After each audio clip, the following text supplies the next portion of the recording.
नमस्कार, तुम्हा सगळ्यांना नवरात्रीच्या हार्दिक शुभेच्छा। आज आपण ह्या व्हिडिओमध्ये ऐकणार आहोत श्रीदेवी भागवत पुराण यातील अध्याय क्रमांक 31 ते अध्याय क्रमांक 40। या आधीच्या व्हिडिओमध्ये आपण 1 ते 30 अध्याय ऐकलेले आहात। तुम्ही प्लेलिस्टमध्ये जाऊन ते ऐकू शकतात। तसेच डिस्क्रिप्शन बॉक्समध्ये मी ह्या प्लेलिस्टची लिंक नक्कीच देईल किंवा कमेंट बॉक्समध्ये नक्की देईल, तर तुम्ही चेक करा।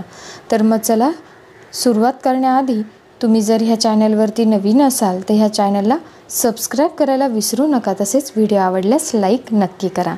तर सुरुवात करूया। श्रीदेवी भागवत पुराण अध्याय 31। त्रस्त पृथ्वीचे देवलोकात गमन। व्यास महर्षी म्हणतात, हे राजन, द्वापार युगातील श्रीकृष्ण अवतार कथा व देवी चरित्र कथा आता मी सांगतो, ती तू ऐक। पृथ्वीवर पाप वाढले, अधर्म बोकाळला, तेव्हा या पापाच्या ओझ्याने त्रस्त झालेली पृथ्वी गायीचे रूप घेऊन रडत रडत देवलोकी गेली। तिला पाहून इंद्राने विचारले, हे वसुंधरे, तू का रडत आहेस? तुझी ही स्थिती कशामुळे झाली? पृथ्वी म्हणाली, हे देवेंद्रा, मी पापाने व अधर्माने खूप दुःखी झाले आहे।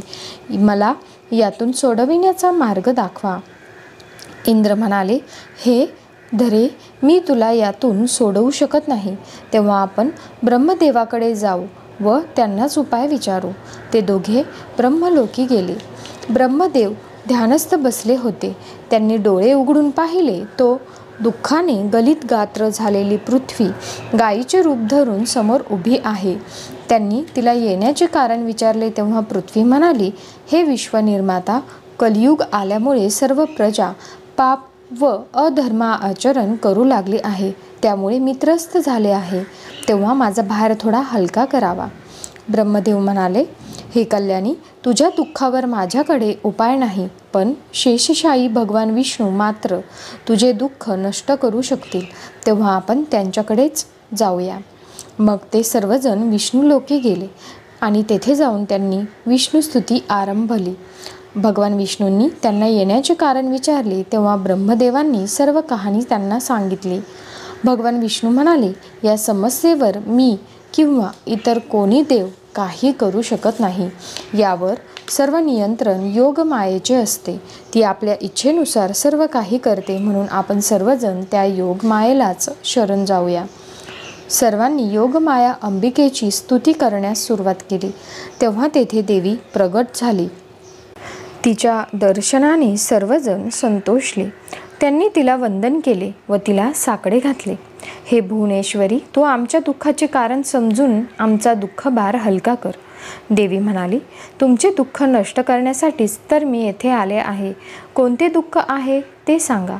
देवगण म्हणाले, हे महिषासुर मर्दिनी, तू पूर्वी जसे शुंभ, निशुंभ, महिषासुर, चंडमुंड, रक्तबीज, धूम्रलोचन इत्यादी राक्षस मारलेस, तसे आताही पृथ्वीवरील दुष्ट राजांचा संहार करून पृथ्वीचा भार हलका कर। देवी म्हणाली, या कार्यासाठी मी अंशावतार घेऊन पृथ्वीचा भार हलका करेल। मगधराज जरासंधाचा वध करेल। त्यासाठी भगवान विष्णूंनी पृथ्वीवर अवतार घ्यावा। कश्यप ऋषी वसुदेवाच्या रूपाने पृथ्वीवर अवतरले आहेत। भृगूच्या शापामुळे विष्णूंनी वसुदेवांचे पुत्र व्हावे। मी सुद्धा यशोदेच्या पोटी जन्म घेईन। भगवान विष्णू जेव्हा वसुदेव देवकीचा 8वा पुत्र म्हणून कारागृहात जन्म घेतील तेव्हा मी त्यांना गोकुळात नंदाघरी सुखरूप पोहोचवेन। कुरुक्षेत्रीच्या युद्धात दुष्ट क्षत्रियांचा नाश करेन। अहंकार व असूयेच्या आहारी गेलेल्या यादवांचाही नाश करेन। तेव्हा हे देवगणांनो, तुम्ही आपापल्या स्त्रियांसह मथुरा व गोकुळात जन्म घेऊन भगवान विष्णूंना मदत करा। असे सांगून योगमाया भुवनेश्वरी अंतर्धान पावली। सर्वजण आपापल्या ठिकाणी निघून गेले। येथेच 31वा अध्याय संपतो। आता सुरुवात करूया 32वा अध्याय। वसुदेव देवकी विवाह। व्यास महर्षी म्हणाले, पूर्वी यमुना नदीच्या काठी सुरम्य अशा मधुबनात महाशक्तिमान लवन नावाचा दानव राज्य करीत होता। त्याला शत्रुघ्नाने मारले व मथुरा नावाची रम्य नगरी स्थापन केली। तेथे यादवांचे राज्य स्थापन झाले। वरुणाच्या शापामुळे ययाती पुत्र शूरसेनाच्या पोटी महर्षी कश्यपांनी वसुदेव म्हणून जन्म घेतला.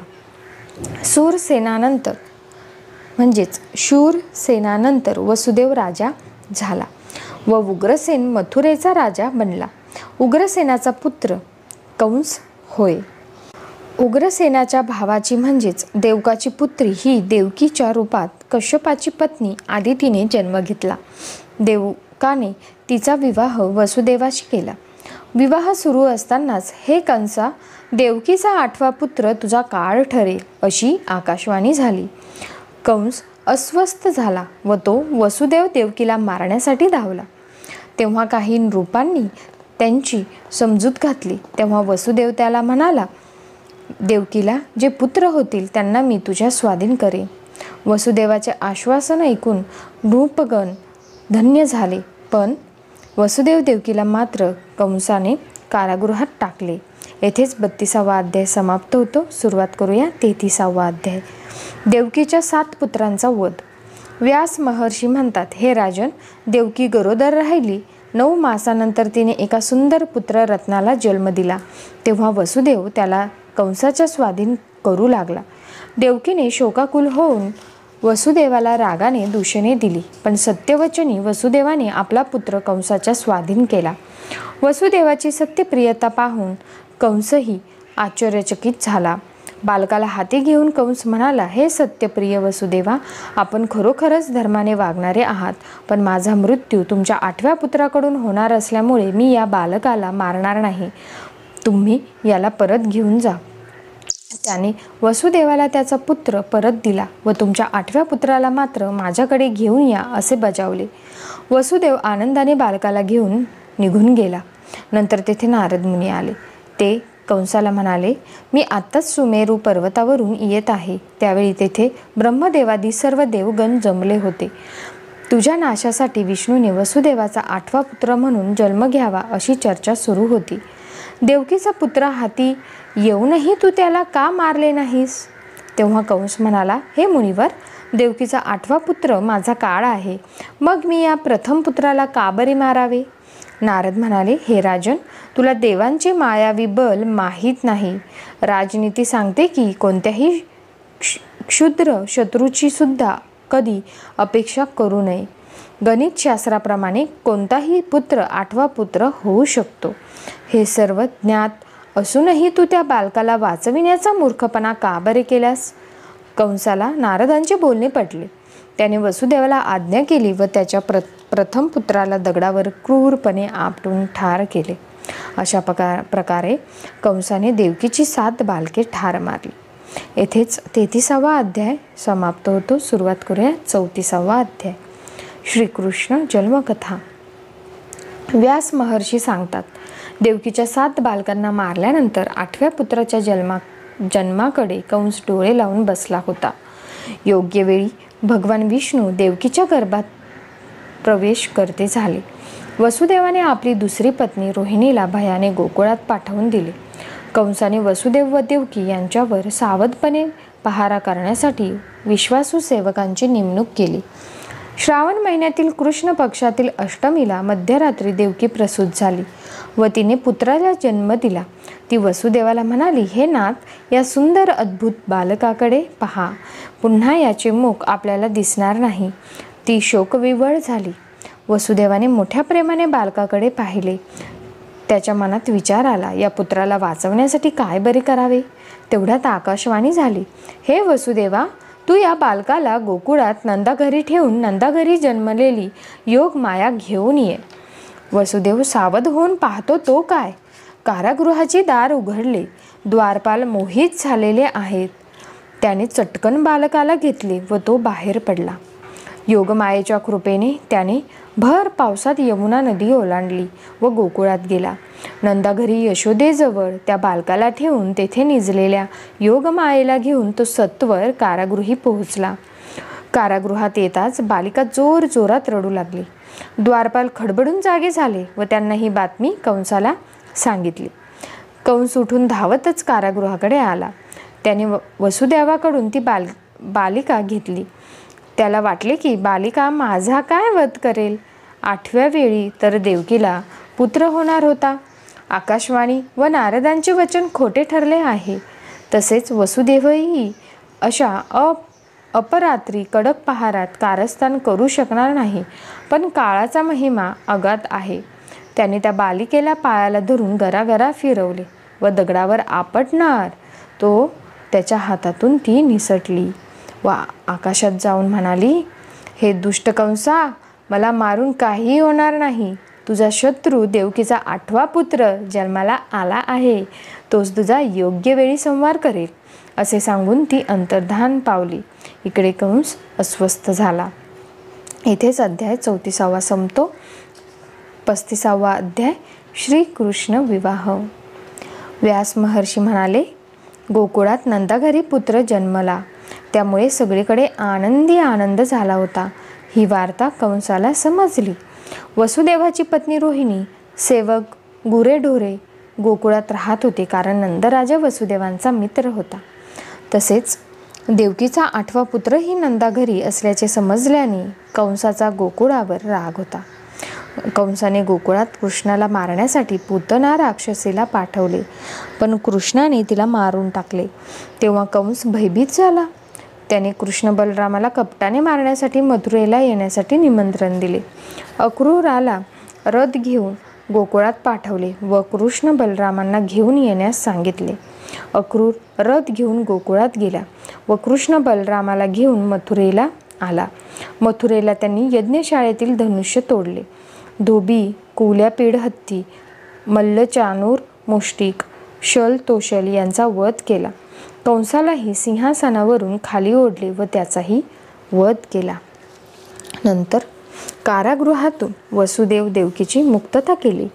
आजोबा उग्रसेनाला मथुरेच्या सिंहासनावर बसविले. मगध नरेश जरासंधाची मुलगी कंसाची पत्नी होती. कंस वधाची वार्ता ऐकून मगध नरेशाने मथुरेवर स्वारी केली. श्रीकृष्णाने त्याला 17 वेळा पराभूत केले. जरासंधाने कृष्णाचे परिपत्य करण्यासाठी कालयवनाला बोलाविले. तेव्हा कालयवनापासून मथुरेच्या प्रजेला वाचविण्यासाठी कृष्ण बलरामांनी स्थलांतराचा निर्णय घेतला. सर्वानुमते असे ठरले की आपण सर्वांनी मथुरा सोडून द्वारकापुरीला जाऊ.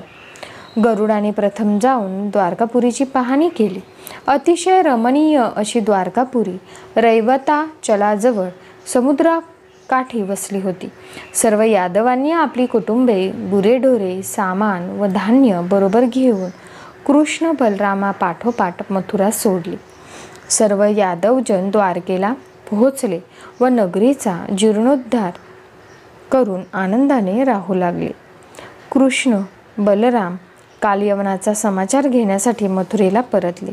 कालयवन त्यांच्या पाठोपाठ येऊ लागला. एका गुहेमध्ये मुचकुंद झोपले होते.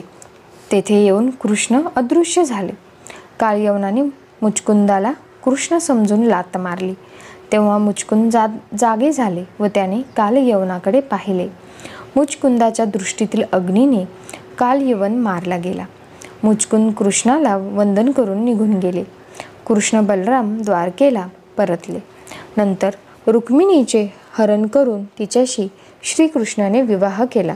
त्यानंतर जांबवती, सत्यभामा, मित्रविंदा, कालिंदी, लक्ष्मणा व भद्रा इत्यादी स्त्रियांशी विवाह केला. रुक्मिणीला पुत्र झाला, तोच प्रद्युम्न होय. शंभरासुराने त्याला पळवून नेले. श्रीकृष्णाने दुःखी होऊन देवीची प्रार्थना केली. तेव्हा देवीने प्रगट होऊन सांगितले की हे द्वारकाधीशा, शोक करू नको. पूर्वीच्या शापामुळे शंभरासुराने प्रद्युम्नाला पळवले आहे. प्रद्युम्न जेव्हा 16 वर्षाचा होईल तेव्हा तो शंभरासुराचा वध करून परत येईल, असे सांगून देवी अंतर्धान पावली. येथेच 35वा अध्याय समाप्त होतो. सुरुवात करूया 36वा अध्याय. पराशक्तीची सर्वज्ञता. श्रीकृष्ण जन्मकथा ऐकून जनमेजय राजाला विस्मय वाटला. विष्णूचा अवतार असणाऱ्या श्रीकृष्णालाही मानव जन्मात दुःख, शोक, भय व आनंद भोगावे लागले हे ऐकून राजा विचारात पडला. तेव्हा व्यासमुनी म्हणाले, हे राजन, माया मोठी बलवान आहे. ती बुद्धीला मोहात पाडते. मनुष्य जन्म घेतला की मानवाचे गुण असणे स्वाभाविकच आहे. काम, क्रोध, मोह व मत्सर इत्यादी विषय मानवी मनामध्ये नेहमी वास करीत असतातच. श्रीकृष्णानेही मानवी देह धारण केल्यामुळे हे सर्व भाव त्याच्यामध्ये होतेच. म्हणूनच त्याला प्रथम कंस भय, नंतर जरासंध भय व कालयवनाचे भय वाटले. रुक्मिणीचा विवाह शिशुपालाशी ठरल्याने तिचे हरण करण्यासारखा अधर्म करावा लागला. शंबराने पुत्राचे हरण करताच शोक करावा लागला. सत्यभामेच्या हट्टाखातर स्वर्गात इंद्राशी युद्ध करून पारिजात वृक्ष आणावा लागला. जांबवंतीला पुत्राची अभिलाषा वाटली तेव्हा ते तिच्यासाठी पर्वतावर जाऊन शिवमंत्राची तपश्चर्या करू लागले. तेथे शिवाने व पार्वतीने संतुष्ट होऊन त्यांना पुत्र प्राप्तीचा वर दिला. पार्वती म्हणाली, तू विश्वातील आदर्श गृहस्थ होशील. गांधारीच्या शापाने तुझे यादव कुल नष्ट होईल व तूही देहत्याग करशील असे सांगितले. होणारे ते होतच राहते, त्याविषयी चिंता करू नये असा वर देऊन शंकर अंतर्धान पावले. श्रीकृष्ण आपले गुरु उपमन्यू यांना वंदन करून द्वारकेला परतले. व्यासमुनी म्हणतात, म्हणून ब्रह्मादी देवांनी जरी अवतार धारण केले तरी मायाबलाने त्यांना त्या त्या योनीतील सुख दुःखे सोसावीच लागतात. ती माया विषय व भाव यांच्या पलीकडे असते. करुणेच्या स्थायी भावावरती चरावर विश्वाला जड रूपात ठेवेल तर कोठे चैतन्य चोरणार नाही. म्हणून ती ज्या ज्या जीवांना निर्माण करते त्यांच्याविषयी दयाभावच ठेवते. म्हणून अशा शुभ प्रेरणा देणाऱ्या सर्वात मना देवीच्या नित्यस्मरणात राहावे. अहम ब्रह्मास्मी या विचाराने राहावे. कोणाशी भेदभाव करू नये. अंबिका भगवतीचे चिंतन करावे, मग मोक्ष प्राप्त होतो. येथेच 36वा अध्याय समाप्त होतो. सुरुवात करूया 37वा अध्याय. महिषासुराला वरदान. व्यासमुनी म्हणतात, हे राजन, मागे महिषासुर नावाच्या एका दैत्याने सुमेरू पर्वतावर घोर तपश्चर्या केली होती. त्याचे तप पाहून ब्रह्मदेव प्रसन्न झाले व त्याला वर मागण्यास सांगितला. त्यावर तो दैत्य म्हणाला, हे विश्वपिता, मला अमर होण्याचा वर द्यावा. त्यावर ब्रह्मदेव म्हणाले, जो जन्माला आला त्याला मृत्यू येणारच, तेव्हा अमरत्व सोडून इतर काहीही माग. महिषासूर म्हणाला, जर असे असेल तर मला देव, दानव, मनुष्य यांच्याकडून मृत्यू नको. ब्रह्मदेव तथास्तु म्हणाले व निघून गेले. वर मिळाल्यामुळे महिषासूर उन्मत्त झाला. पृथ्वीवर राज्य करू लागला. दहशतीने लोकांकडून कर वसूल करू लागला. अन्याय करू लागला. पृथ्वीचे राज्य जिंकून स्वर्गाचे राज्य जिंकण्याचा बेत करू लागला. त्याचा हा बेत समजताच इंद्रादिदेव भयभीत झाले व ब्रह्मा, रुद्र यांना घेऊन विष्णुधामास आले. तेथे सर्वानुमते महिषासुराशी युद्ध करण्याचे ठरले. सर्व देवसैन्य महिषासुरावर स्वारी करून गेले. महिषासुराची दैत्यसेना व देवसेना यांमध्ये घनघोर युद्ध झाले. बरीच वर्षे हे युद्ध चालले होते. महिषासुराचा विजय झाला. देवसैन्य भीतीने पळून गेले व लपून बसले. शिव, विष्णूसहित सर्व देवगण ब्रह्मदेवांकडे गेले, कारण ब्रह्मदेवाच्या वरानेच तो दैत्य उन्मत्त झाला होता. त्याला देव, दैत्य, मानव यांच्याकडून मृत्यू नव्हता. त्यामुळे भगवान विष्णूंना यावर काहीतरी उपाय काढण्यास सांगितले. येथेच अध्याय 37वा समाप्त होतो. सुरुवात करूया 38वा अध्याय. दिव्य तेजाने देवी प्रगटली. सर्व देवांनी भगवान विष्णूंना यावर उपाय शोधण्याची प्रार्थना केली. तेव्हा विष्णू म्हणाले, आपण सर्व शक्तीनिशी त्याचा प्रतिकार करू, पण आपल्यापैकी कोणालाच तो आवरणार नाही. तेव्हा त्याचा नारी रूपाने प्रतिकार करू म्हणून त्या देवी भगवतीची प्रार्थना करू. त्याप्रमाणे सर्वांनी देवी भगवतीची प्रार्थना सुरू केल्यावर तेजस्वी, त्रिगुणात्मक, त्रिपुर सुंदरी देवी भगवती प्रगट झाली. 18 हस्तांची, काळ्याभोर कुंतलांची, गौरवर्ण वक्राकार भ्रुकुटी असलेली, शुभ्रदंती, सरळ नासिका, सर्व देवांचे तेज एकवटलेली विशाल रूपधारिणी देवी भगवती प्रगट झाली. तिला पाहून सर्वांना अत्यानंद झाला. सर्व देवांनी तिला आपापली शक्ती व आयुधे प्रदान केली. क्षीरसागराने लाल वस्त्र, विश्वकर्म्याने दिव्य रत्नजडित आभूषणे प्रदान केली. वरुणाने सदैव प्रफुल्लित राहणारी वैजयंतीमाला दिली, तर हिमालयाने वाहन म्हणून सिंह दिला. त्या सिंहावर ती भगवती आरूढ झाली. विष्णूंचे चक्र, शंकराचा डमरू, वरुणाचा शंख, अग्नीची शक्ती, यमराजाचा दंड, ब्रह्मदेवाचा कमंडलू धारण करून ती सुसज्जित झाली. सर्व देवांनी तिला नम्रपणे अभिवादन केले. सर्व देवगणांच्या अभिवादनाचा स्वीकार करून देवी म्हणाली, भय सोडून निर्भय व्हा, मी महिषासुराचा नाश करेन. ती जोरात हसली, त्यावर दैत्य घाबरून गेले.